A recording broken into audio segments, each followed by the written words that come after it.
Subscribe and share my channel Sudarsana. ఓం శ్రీకృష్ణ పరబ్రహ్మణే నమః. శ్రీ గురుభ్యో నమః.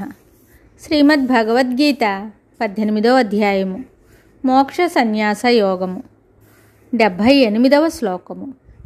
సంజయ ఉవాచ యత్ర యోగేశ్వరః కృష్ణో యత్ర పార్థో ధనుర్ధరః తత్ర శ్రీర్విజయో భూతిర్ధ్రువా నీతిర్మతిర్మమ.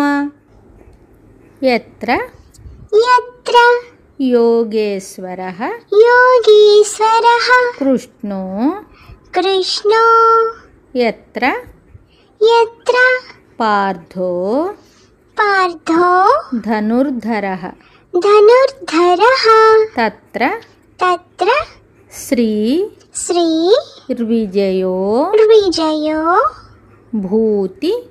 శ్రీర్విజయో భూతి ధ్రువా నీతి మతిర్మమ. యత్ర యోగేశ్వరః కృష్ణో యత్ర పార్థో ధనుర్ధరః తత్ర శ్రీర్విజయో భూతి ధ్రువా నీతిర్మతిర్మమ. ఈ శ్లోకమునకు భావము సంజయుడు చెప్తున్నాడు. ఎక్కడ యోగేశ్వరుడగు శ్రీకృష్ణుడును ఎచ్చట ధనుర్ధారియగు అర్జునుడును ఉంటారో అక్కడ సంపదయు విజయమును ఐశ్వర్యమును దృఢమగు నీతియు ఉండునని నా అభిప్రాయము.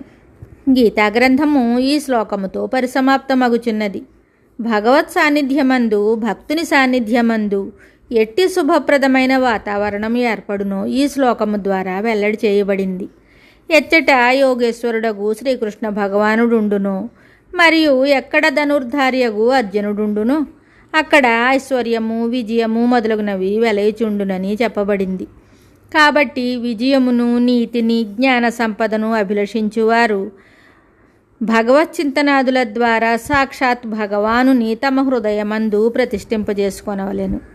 భగవంతుడగు శ్రీకృష్ణుడుండు చోటే కాక భక్తుడగు అర్జునుడుండు చోట కూడా అట్టి విజయాదులు సంభవించునని ఎలా చెప్పబడిననగా అర్జునుడు సామాన్య భక్తుడు కాడు, ధనుర్ధార్యగు భక్తుడు. అనగా బాహ్య శత్రువులను ఏ ప్రకారము గాంధీవముచో జయించి వేశాడో అట్లే అంతఃశత్రువులను కూడా గీతాజ్ఞాన రూపధనస్సుచే ఛేదించి వేసి మోహరహితుడై విలసిల్లాడు. ఈ ప్రకారముగా అజ్ఞానము నశించిన భక్తుడు సాక్షాత్తు భగవంతుడే అవుతున్నాడు. కావున ప్రకృతిని జయించినట్టియు మాయా శత్రువులను జ్ఞాన ఖడ్గముచే జ్ఞాన ధనస్సుచే విచ్ఛిన్నమునర్చినట్టియు భక్తుడుండే చోట కూడా భగవత్ సాన్నిధ్యము వలె విజయ సంపదాదులు వర్ధిల్లుచుండుటలో ఆశ్చర్యమేమీనూ లేదు. అయితే ఇక్కడ తెలిపినది సామాన్య భక్తుని విషయము కాదనియు అజ్ఞానమును కామక్రోధాదులను జయించి ప్రకృతిపై విజయమును సాధించిన భక్తుని విషయమే చెప్పబడినదనియు తెలుసుకొనవలెను. కావున గీతాజ్ఞాన రూప మహాధనస్సును చేపట్టిన వాడును నిష్కామ కర్మ భక్తి జ్ఞాన ధ్యాన వైరాగ్యాదులను అస్త్రములను ధరించిన వాడును అగు భక్తుని చెంత సాక్షాత్తు భగవానుని సాన్నిధ్యమందువలే విజయాదులు వర్ధిల్లుచుండునని భావము. అట్టి పరమభక్తులు జ్ఞానులు సాక్షాత్తు భగవత్ స్వరూపులుగానే ఉంటారు. కావున దైవమంది ఎట్టి పవిత్రీకరణ శక్తి ఉండునో వారి అందును అట్టి శక్తి ఉండును. ఎలా అనినా అతిశయ భక్తి స్థితి అందు లేక జ్ఞానస్థితి అందు భక్తునకును భగవంతునకును లేక జ్ఞానానికి దేవునికును భేదం ఉండదు. మరియు ధనుర్ధరః అను పదము కర్మయోగమును నిర్మల అనుష్ఠానమును కూడా సూచించుచున్నది. ప్రతి వ్యక్తికి తత్వబోధతో పాటు అనుష్ఠానము కూడా ఉండవలనని ఆ పదముచే స్పష్టమవుతోంది. ఎచ్చట శ్రీకృష్ణుడుండును అచ్చట విజయము ఐశ్వర్యము ఉండునని తెలుపుట వలన ప్రతి వారును తమ గృహమందు తమ హృదయమందును భగవంతుని స్థాపించుకొని నిరంతరము అర్చన పూజా ధ్యానాదులను చేయుచుండునచో అక్కడ సాక్షాత్తు పరమాత్మయే నివసించుచుండును. కావున అక్కడ విజయ ఐశ్వర్యాదులు తప్పక ఉండగలవు. అట్లే ఎచ్చట భక్తి జ్ఞాన వైరాగ్యాదులు దైవీ సంపత్తి కలిగి ఉన్న మహనీయులు భక్తవర్యులు నివసిస్తూ ఉంటారో అక్కడ ధనుర్ధారియగు అర్జునుని సన్నిధానమందువలే విజయాదులు వర్ధిల్లునని గ్రహింపవలెను. లోకమునందును ఇప్పుడు భగవత్ పూజాదులు జరుగు చోట మహనీయులుండు చోట శుభప్రదమైన వాతావరణము విజయాది సల్లక్షణములు ఉండుట మనము చూస్తూనే ఉన్నాము. ప్రతి జీవియు విజయమునే కోరును కానీ అపజయమును కాదు, సంపదనే కోరును కానీ దారిద్ర్యమును కాదు. కానీ అవి లభించుటకు ఉపాయం ఏమిటి? ఆ ఉపాయము ఈ శ్లోకంలో చెప్పబడింది. దానిని కార్యాన్వితమనర్చుకొనినచో తప్పక విజయాదులు జనులకు లభించగలవు. శ్రీకృష్ణ పరమాత్మను వారి హృదయమందు వారి గృహమందు చేర్చుటయే ఆ ఉపాయము. భగవంతుని భక్తిపూర్వకముగా ధ్యానిస్తూ భగవత్ సాన్నిధ్యమును అనుభవించుచుండుటయే ఆ ఉపాయము. ఎచ్చట శ్రీకృష్ణుడుండునో అచ్చట విజయాదులుండుట తథ్యము. కాబట్టి భగవత్ సాన్నిధ్యమును కలుగజేసుకొనుచుండు భగవద్భక్తులకు విజయాదులు తప్పక సిద్ధించి తీరును. అట్లే మహనీయులకు జ్ఞానులు యోగి పుంగవులు మున్నగు వారి సాంగత్యమునందును అట్టి మహత్శక్తి కలుగగలదు.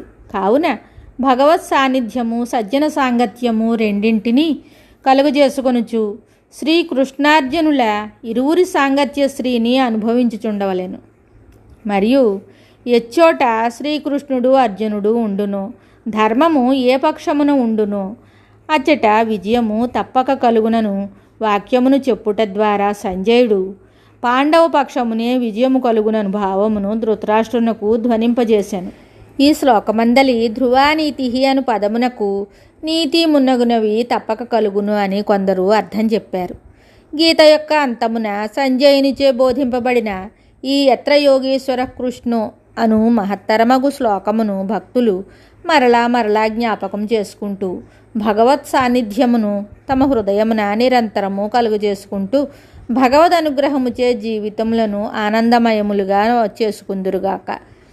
మరియు భగవాను నుంచే కరుణతో బోధింపబడిన ఈ గీతాశాస్త్రమునంతయు చక్కగా పఠించి అనుష్ఠించి ఆత్మానుభూతిని పొంది జన్మరాహిత్య రూప నిత్యానంద పదవిని పొందుట ద్వారా మానవ జీవితమును కృతార్థము చేసుకుందురుగాక.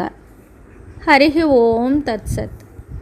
ఇది శ్రీ వ్యాసముని విరచితమైనదియు 100,000 శ్లోకములు గలదియును చందోబద్ధమైనదియు అగు శ్రీ మహాభారతమున భీష్మ పర్వమున గల ఉపనిషత్ ప్రతిపాదకమును బ్రహ్మ విద్యయు యోగశాస్త్రమును శ్రీకృష్ణార్జున సంవాదమును అగు శ్రీ భగవద్గీతలందు మోక్ష సన్యాస యోగమును 18వ అధ్యాయము సంపూర్ణము. హరి ఓం తత్సత్. శ్రీ పరబ్రహ్మార్పణమస్తు. శుభం. Subscribe and share my channel Sudarsana.